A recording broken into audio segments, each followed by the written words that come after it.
അങ്ങനെ നമ്മുടെ credit card ഇവിടെ കിട്ടിയിട്ടുണ്ട്. ഒരു 7 ദിവസമൊക്കെ എടുത്തു ഇവിടെ കിട്ടാനായിട്ട്. അപ്പൊ നമുക്ക് ഇത് പൊട്ടിച്ചിട്ട് ഇതിന്റെ ബാക്കിയുള്ള കാര്യങ്ങളൊക്കെ നോക്കാം. അപ്പോൾ ഈ ക്രെഡിറ്റ് കാർഡ് എങ്ങനെയാണ് അപ്ലൈ ചെയ്യുന്നത് എന്ന് നമ്മളൊരു വീഡിയോ ചെയ്തിട്ടുണ്ട്. അപ്പൊ എങ്ങനെയാണ് അപ്ലൈ ചെയ്യേണ്ടത് എന്നറിയേണ്ടവർക്ക് ലിങ്ക് ഡിസ്ക്രിപ്ഷനിൽ കൊടുക്കാം. അത് നോക്കിയാൽ എങ്ങനെയാണ് ഇത് അപ്ലൈ ചെയ്തതെന്ന് കാണാൻ പറ്റും.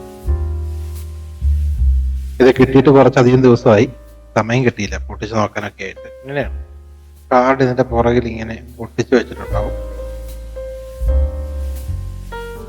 അപ്പൊ ഇതിലെ കാർഡിന്റെ നമ്പറും ഇതിന്റെ ക്രെഡിറ്റ് ലിമിറ്റും ക്യാഷ് ലിമിറ്റും ഒക്കെ ഇതുപോലെ അടയാളപ്പെടുത്തി വെച്ചിട്ടുണ്ടാവും.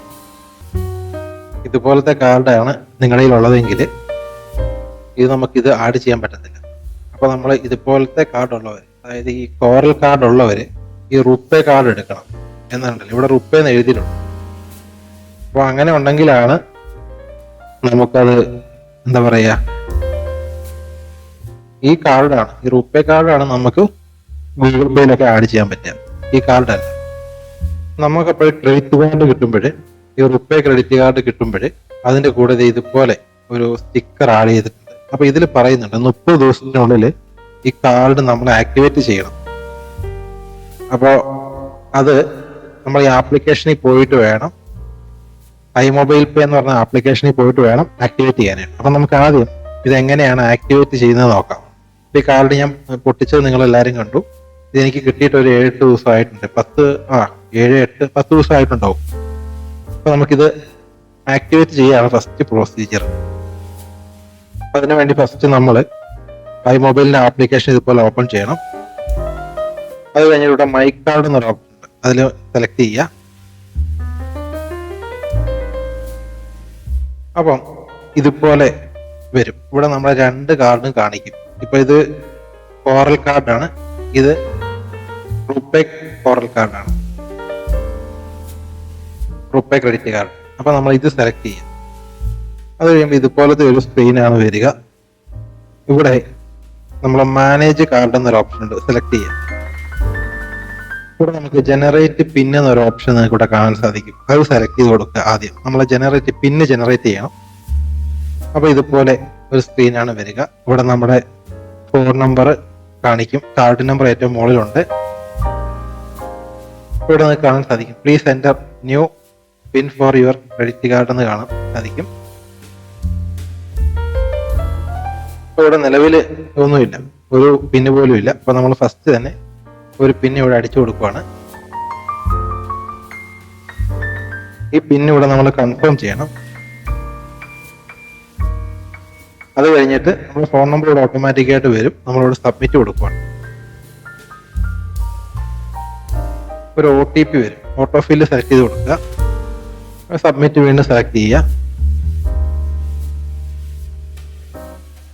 അപ്പൊ നമ്മുടെ പിൻ ഇവിടെ ജനറേറ്റ് ആയിട്ടുണ്ട്. ഓക്കെ കൊടുക്കുക. വീണ്ടും നമ്മൾ പഴയ സ്ക്രീനിലോട്ട് വരും. മാനേജ് കാർഡ് സെലക്ട് ചെയ്യുക. ഇവിടെ ഓൺലൈൻ നിങ്ങൾക്ക് കാണാൻ സാധിക്കും. ഇത് രണ്ടും ആക്ടിവേറ്റ് ആയിട്ട് കിടപ്പുണ്ട്. ATM വിത്ത്ഡ്രോവൽ ഓൺ ആയിട്ട് കിടപ്പുണ്ട്, മെർച്ചന്റ് ഔട്ട്ലെറ്റ് ഓൺ ആയിട്ട് കിടപ്പുണ്ട്. ഇനി നമ്മൾ ഇവിടെ ഓൺലൈൻ നിങ്ങൾക്ക് കാണാൻ സാധിക്കത്തില്ല. ഇത് ഓൺലൈൻ പർച്ചേസ് കാര്യങ്ങളൊക്കെ ചെയ്യാൻ വേണ്ടിയാണ് ഇത് നമ്മൾ ഓൺ ആക്കിയിട്ട് കൊടുക്കുക. അപ്പോൾ ഓൺലൈൻ ട്രാൻസാക്ഷൻസ് ഒക്കെ ഇവിടെ ഓക്കെ ആയിട്ടുണ്ട്. നമ്മൾ ഇവിടെ ഇന്റർനാഷണൽ സെലക്ട് ചെയ്ത് കഴിഞ്ഞാൽ ഇതൊക്കെ ഓൺ ആണെങ്കിലാണ്, ഇപ്പൊ ഇന്റർനാഷണൽ ആണ് നമ്മൾ സെലക്ട് ചെയ്തേക്കുന്നത്. അപ്പൊ ഇവിടെ നമ്മൾ ഇത് ഈ ഓൺലൈൻ ഇതൊക്കെ ഓൺ ചെയ്തിട്ടാലാണ് നമ്മൾ ഈ ആപ്ലിക്കേഷൻ ഒക്കെ ഡോളർ കൊടുത്തുള്ള പർച്ചേസുകൾ നമുക്ക് ഈ ക്രെഡിറ്റ് കാർഡ് ഉപയോഗിച്ചിട്ട് ചെയ്യാൻ പറ്റത്തുള്ളൂ. അപ്പൊ നമ്മൾ ഇതെല്ലാം ഓൺ ആക്കിയിടണം. ഈ ഇന്റർനാഷണൽ, അതായത് നമ്മൾ ഈ ഡോളർ കൊടുത്തിട്ടുള്ള കാര്യങ്ങൾ പർച്ചേസ് ചെയ്യണമെങ്കിൽ, അതിൽ ക്രെഡിറ്റ് കാർഡ് ഉപയോഗിക്കണമെങ്കിൽ ഈ കാണുന്നതെല്ലാം ഓൺ ആക്കിയിടണം. അപ്പൊ എന്തായാലും ഞാൻ തൽക്കാലം ഇത് കാണിക്കാൻ വേണ്ടി ഓൺ ആക്കിയേക്കുന്നതാണ്. ഓഫ് ചെയ്യുവാണ്. അങ്ങനെ എന്തെങ്കിലും ഒരു സിറ്റുവേഷൻ നിങ്ങൾക്ക് ഉണ്ടായി കഴിഞ്ഞാൽ നമ്മൾ OTP ഒക്കെ കൊടുത്താലും കാർഡ് ഡിക്ലൈൻ ആവും. അത് ഇത് ഓൺ ആക്കിയിട്ട് കഴിഞ്ഞാൽ അങ്ങനെ ഡിക്ലൈൻ ആവത്തില്ല. ഡോളറൊക്കെ ക്രെഡിറ്റ് കാർഡ് ഉപയോഗിച്ച് നമുക്ക് പേയ്മെന്റ് ചെയ്യാൻ പറ്റും. ഇപ്പൊ ഡൊമസ്റ്റിക്കിൽ നമ്മൾ ഇത്രയും കാര്യങ്ങൾ ഓൺ ചെയ്തിട്ടുണ്ട്.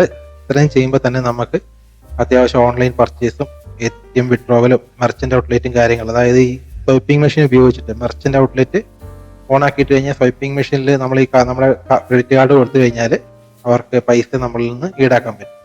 ഇതൊക്കെ ഓഫ് ആണെങ്കിൽ നമ്മളൊരു കടയിൽ പോയി കഴിഞ്ഞാൽ ക്രെഡിറ്റ് കാർഡ് വർക്കാവും.